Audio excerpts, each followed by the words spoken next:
Hey everybody, welcome back into Lucas Oil Stadium. It is the final wind down, rapid reaction, Big Ten Media Day super show from Tim May and Spencer Holbrook. Like I said, inside Lucas Oil Stadium. We just heard from Ryan Day just a few minutes ago. I think he's even still on the Big Ten Network set talking to those guys. We heard from Ronnie Hickman, Stroud, Jaxon Smith-Njigba. Actually, let me go back a little second. CJ Stroud that said he didn't play very well last season. Yeah. And Jaxon Smith-Njigba, who admittedly did play really well last season. But Tim, we're here. Big Ten Media Day is officially in the rearview mirror for Ohio State. Tim, what did you learn today from Ryan Day? I learned that I think he feels, he's not saying it really way out loud, but he feels a lot more confident about his football team at this moment in time than he did this moment in time a year ago, because for one of another term, the experience factor is so much more prevalent on the defensive side of the ball, along with the fact that he really feels good about his hiring of Jim Knowles. Anytime he talks about Jim Knowles, his eyes light up, as he calls him his head coach of the defense now. He really feels confident in what he has brought, what he has seen from him, what he saw from him in the spring and through the offseason, the way this guy has gone about teaching the defense, bringing those guys along. I keep telling everybody, the analogy I would use is when Jeff Hafley showed up in 2019, coming off that last year under Urban Meyer, 2018, that was not one of the great defenses in Ohio State history either. The next year they made a very good flip, a very quick flip, and suddenly they're in the mix again. And I expect the same thing from this Ohio State defense, just like Ryan Day does. I mean, Ryan, I asked him, did you see things in the spring, for example, that really got you going about this defense? And he definitely did. It was the velocity they played with. It was the aggressiveness. It was guys making plays in the backfield. But it was mainly, as he pointed out, it was two things going on there: a new scheme coupled with guys who know a hell of a lot more about what they're doing now than they did a year ago. I think, well, we'll go over a few housekeeping. Well, see, that's what stands out to me, because everybody knows Ohio State's going to have an over-the-top offense this year. Absolutely, yeah.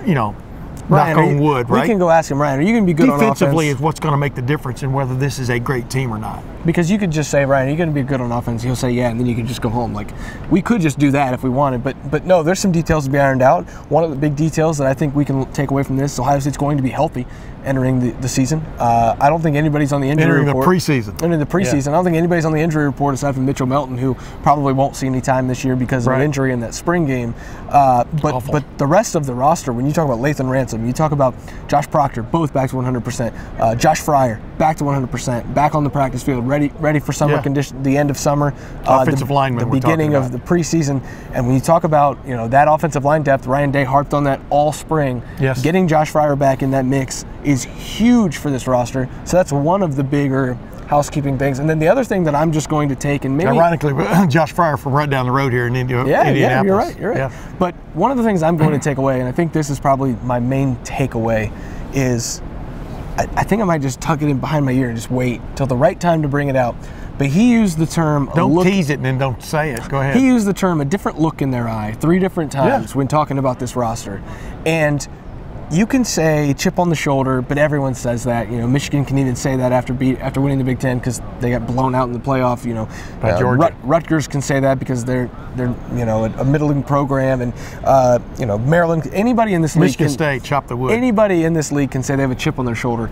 But for Ohio State, it's not really much of a chip on the shoulder as much as it is just a different way of viewing an offseason, a different way of how you can take that step, and a different way, really, to get to the end goal of winning a national title, and that's the end for this team. This team has the talent, the potential, the coaching now, I think, with Jim Knowles, to win a national championship.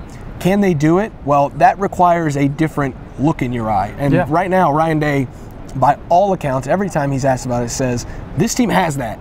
And I think that's what I'm going to take away from Lucas Oil Stadium as we walk out of here. Yeah.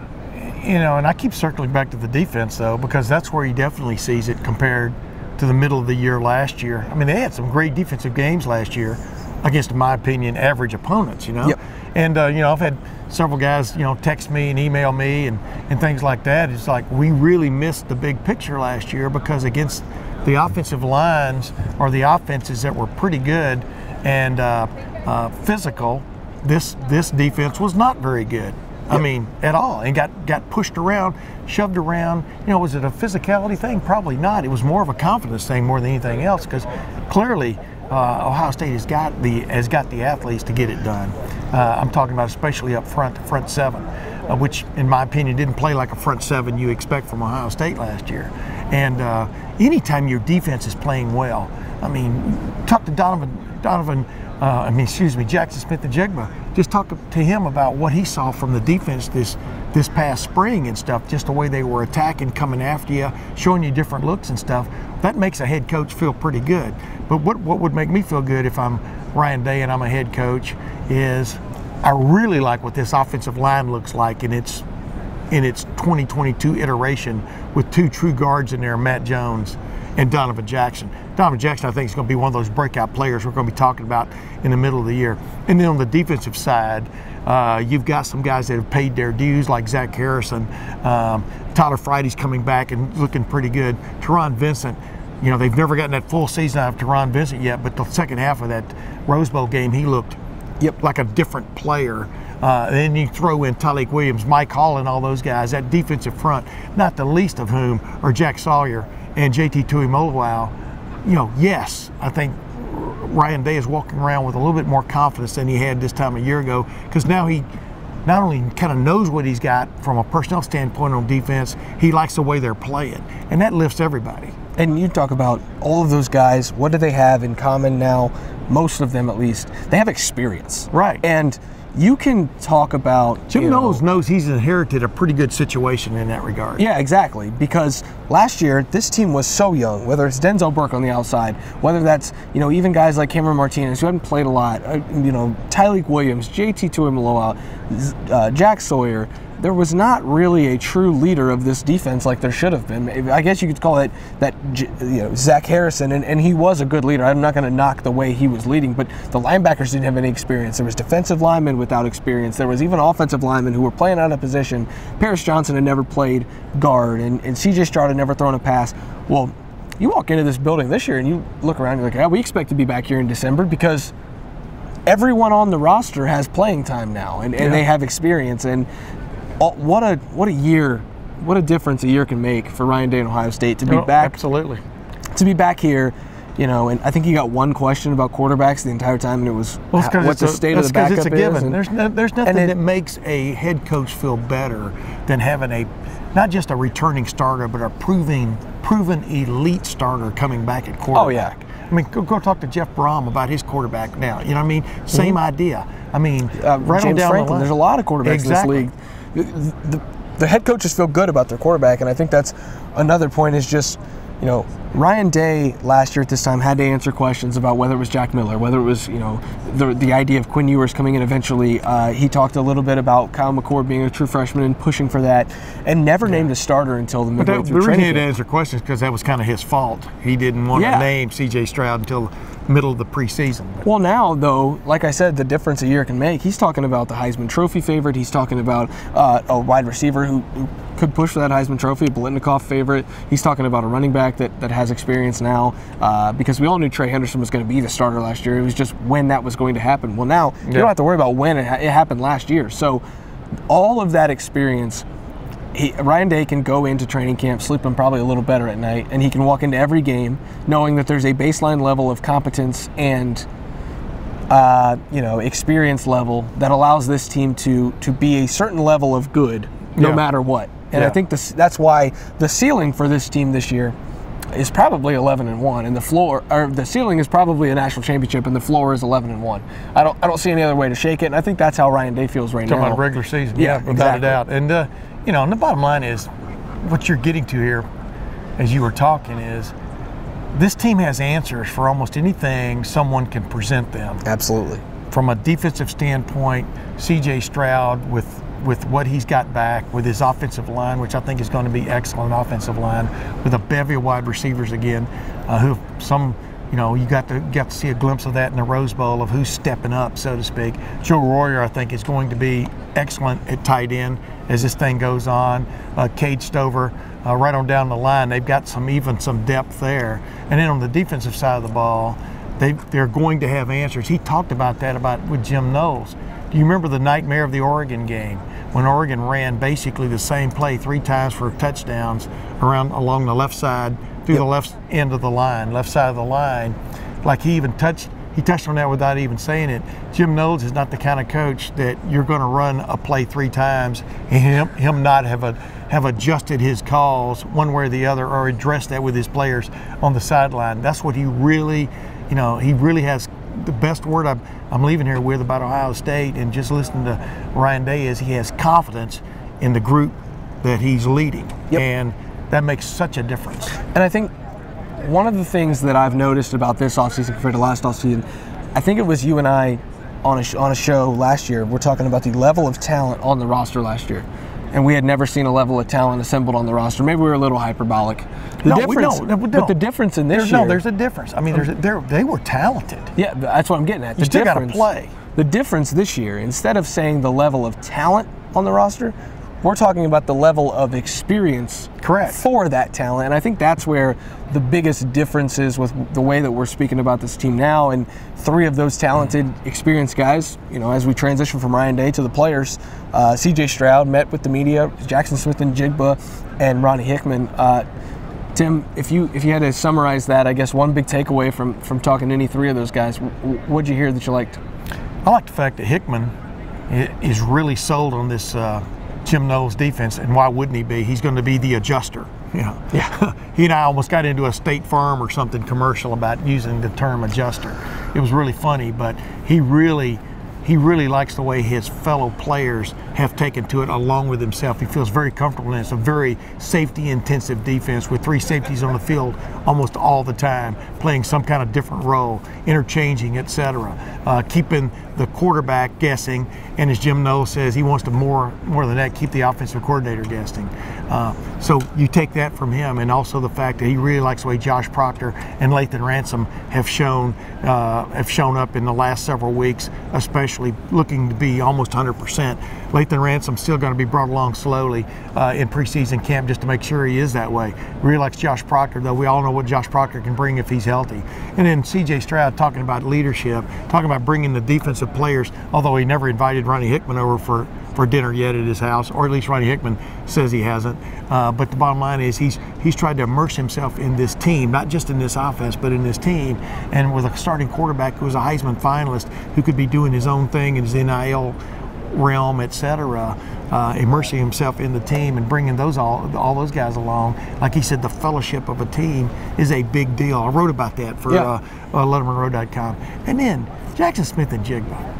I mean, is there a more pleasant fellow to just talk to, who will just kind of lay it out to you like it is? Took umbrage with the fact that CJ was bragging about beating him in horse. And I said, well, y'all need to maybe change the game to Njigba and see if he can still do it. But I'm talking about in basketball terms. He basically described CJ Stroud as one of those West Coast guys who likes to shoot from the outside, whereas Jaxon likes to move it around through his legs, whatever, and drive to the hoop. But the point is, he's such a pleasant guy. He and CJ have such a chemistry that was on display for everybody in the Rose Bowl, and that is carried through. But Jaxon really likes where this offense is headed. I mean, they all know they're onto something big here. I mean, absolutely. Just from the running back situation, Travion Henderson, yeah. Mayan Williams, yeah. But then you got Evan Pryor, who can really mix it up. I mean, in play calling, et cetera, what they want to do. So that's what I took from him. That was a lot, Tim. That was a lot to take from it. Well, we could talk a lot about the offense and C.J. Stroud talking about it, but that's for another. Talked to Jaxon Smith-Njigba before, about 10 minutes, one-on-one. Got him off to the side before his press conference with the big group. And what I took away and what people will be able to read and hear on LettermenRow.com on Thursday morning is just his level of confidence in his ability. I asked him, I said, do you set numbers for yourself? And he said it plain and simple, better than last year. Last year was 95 catches for 1,606 yards. And to be better than that would mean breaking single or career Ohio State records in just 2 years, basically. Yeah. Breaking receiving records for the NCAA on the way for a 2-year stretch. Rivaling, some of the best all-time seasons in NCAA history for a wide receiver. Those are lofty expectations to set for yourself, and everyone else has him on that level and expects him to be there. But for Jaxon Smith-Njigba to own that and feel the exact same way and think I can do that. There's no reason that I can't go out and extend those numbers that I put up last year. I mean, the confidence level of him and the maturity that he has along with it, there's a lot of guys who in his shoes would be really cocky, especially at the wide receiver position. We've seen divas at wide receiver since wide receiver was a position in football. Jaxon Smith-Njigba just carries himself differently. And that's one of the big things is like he's not flashy. He did tell me that he's got some celebrations that he might try out when he gets in the end zone. You know, a couple dances that he's been working on. But I have no problem with that. Exactly. But when you get there, you can do whatever you want because they just need to stop you. But the idea of him just being that mature to set those kind of goals for himself while being still gracious about it, it really does say a lot about who Jaxon Smith-Njigba is, and that's probably my biggest takeaway is just how confident he is. He has inside knowledge though too. I mean, you know, and I think most people are aware of this too. Marvin Harrison Jr. is a big thing waiting to happen. It already happened in the Rose Bowl to a certain extent. The other guy, Mika Egbuka, is a big thing waiting to happen. You know, you're going to take Jaxon Smith-Njigba away from the offense. Now what are you going to do with these other two dudes? Julian Fleming, you know, is he finally going to have that year, that full year, you know, which he has flashed what he's possible. So, you know, I think Jaxon Smith-Njigba, like a lot of people, understands he's going to get a lot of opportunities, and if they continue to use him as that slot guy, maybe even put him in the backfield like they did some against Utah, just mix it up, he could have that ridiculous thunder year. And he said that he absolutely loves that. If they want to put him in the backfield, he's willing to do it. If they want to put him on the outside, you know, whatever gets those great matchups. And, you know, good luck to any defense, especially in this league, trying to scheme against that, because you want to take Jaxon away, that's fine, but there's Marvin. You want to take Jaxon away, that's fine, there's Trayvon Henderson. Like Ronnie Hickman said, you know, I said, how do you deal with Jaxon Smith-Njigba? He goes, on a certain route, he goes, you just hope they throw a bad ball. So I'm paraphrasing what he said, but that's basically what he said. I mean, that's what this kid brings to the table. Young man. So you've got C.J. Stroud, confident as ever, really handling the spotlight better than I think we've ever seen. Really impressed with the way that he just handled everything. He had probably 100 people around him at one point today, maybe even more. And the way that he was able to just navigate through all of that, you know, some tough questions, especially about the rivalry. You know, none of these guys like talking about it, but it's a part of Big Ten Media Days. You get asked about a loss to Michigan, and so they handled that well.